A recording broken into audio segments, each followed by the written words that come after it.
Okay, so this is day 2 of Rocker's Beer Reviews hunt for the Cloudwater and Vault City beers. This is Tesco store. I'm in the centre of Chester today due to the fact that I had my COVID jab. So let's go into Tesco's and see if we can get these beers in here. Well, we have some success. There we go. There's the Cloudwater 1, 2, 3 and 4 up there. We've got a box here, and then when I thought we didn't have any of the Vault City, there they are there. So we have success. Tesco stores, as you see, that's free. They're £3. These are £3. They're £3.50. The box down here, £10, hiding behind the port scratchings. So I'm back home. Here's my Tesco bag of goodies, and we've got all the beers in it. So let's have a quick look at what they are and have a quick read of the blurb on there for those that haven't already got. I feel that everyone probably already got them anyway. So the first one is an IPA. It's in this pink can, soft and juicy IPA, 6%. This IPA features a modern blend of classic hops and our favourite juicy hazy yeast. If you like the flavour of this hop combo, check out our collaboration pack for single hopped IPAs. So this is a hop combo.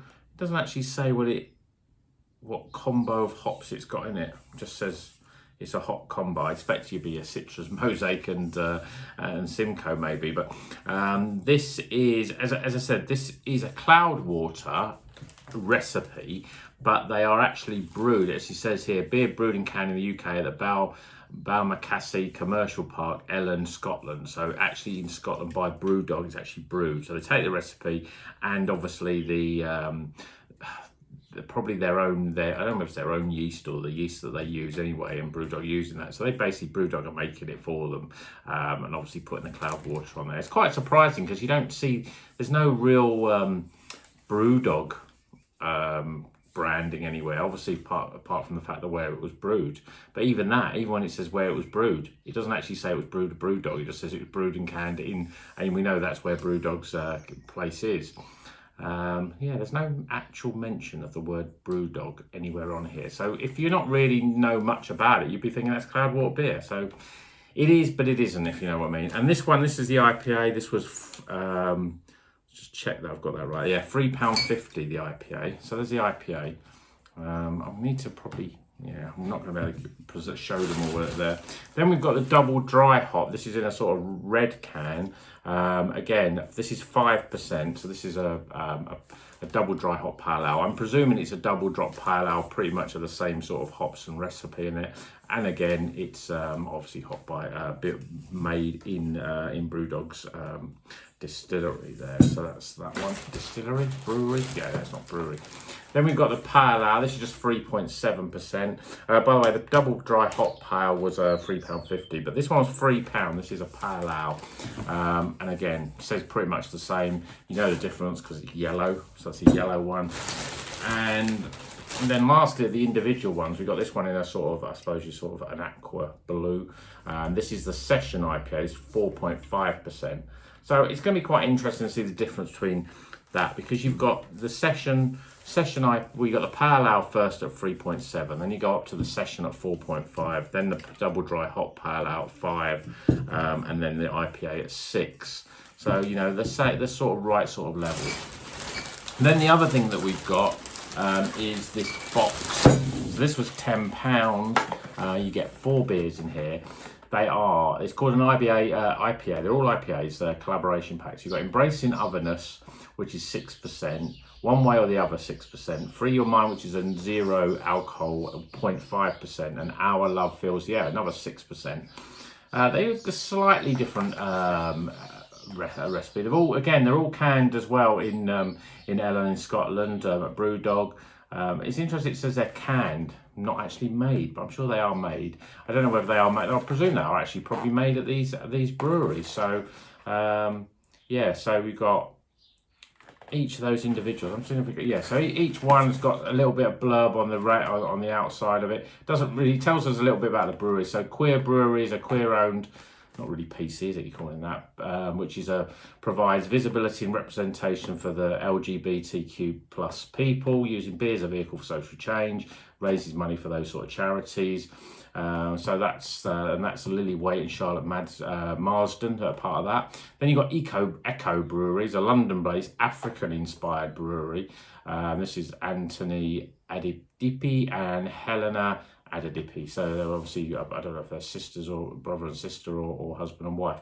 We aim to inspire people from minority groups to be entrepreneurial in areas where they're underrepresented. So there's another, that's the Embracing Otherness. Then you've got Good Karma Beer, conscious and holistically even involved in mindful drinking, embraces an ethos of wellness and positivity. That's Steve D. Salapau. And then you've got Stacey Ayer, which is from Rock Leopard Brewing, inspired by a love of the couchant noble cat and music. Rock Leopard Breweries on mission to prove that privilege is a platform which can and should be used for good.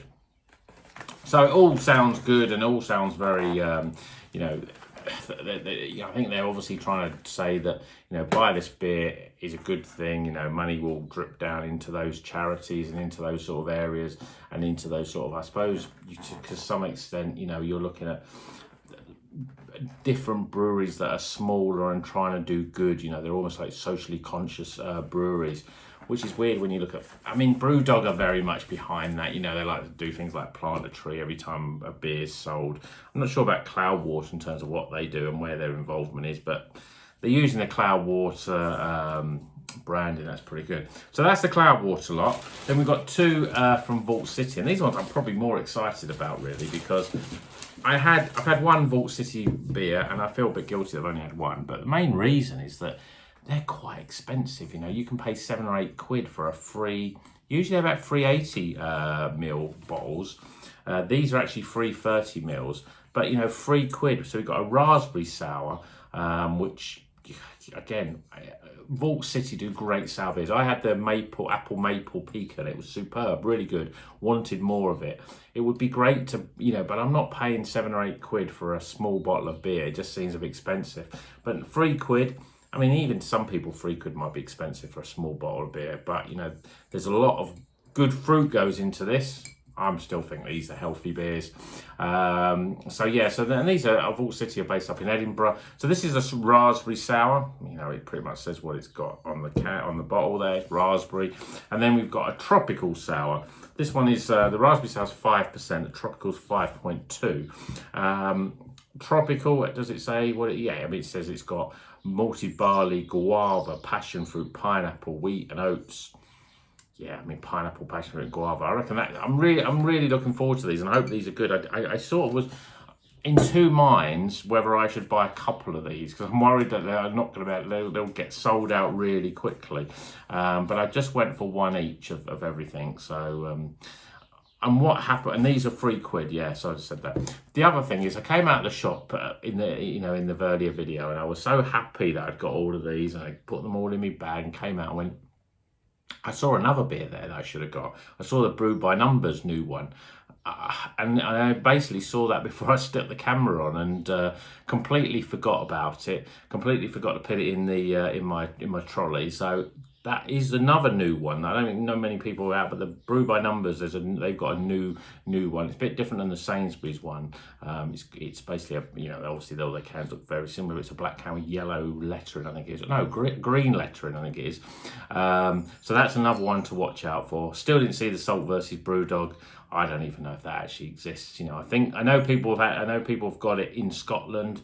But I don't know anyone who has got it in England. I know if you want, I think Ballman, he gets everything early. He's in Carlisle. He's just not that far from Scotland. He's got spies out there. He can sniff out a new release better than any other YouTuber out there. So if you're interested in that beer, I think he has reviewed it. And if you don't know him, give his channel a look and a subscribe because he's another great beer YouTuber. So there's my beers. Hopefully, I won't have to do any more stupid round trips to find beer. And there's lots more beer to drink, so I'm looking forward to drinking these. I'm probably going to drink I don't know if I'm going to have individual videos. I might do a video for each of the sections. So one for the sours, one for the individual brewdog, and one for the box. Because otherwise, you know, you're going to get bored of that. Whether I want to drink 4 beers straight away on the video, I don't know. But we'll see how that goes. So hope you enjoyed that. I hope you enjoyed the little road trip. I'm off to have a lay down because I had my jab today, as I said. And hopefully I'll see you in the next one. And you know what you're going to do? Keep on rocking.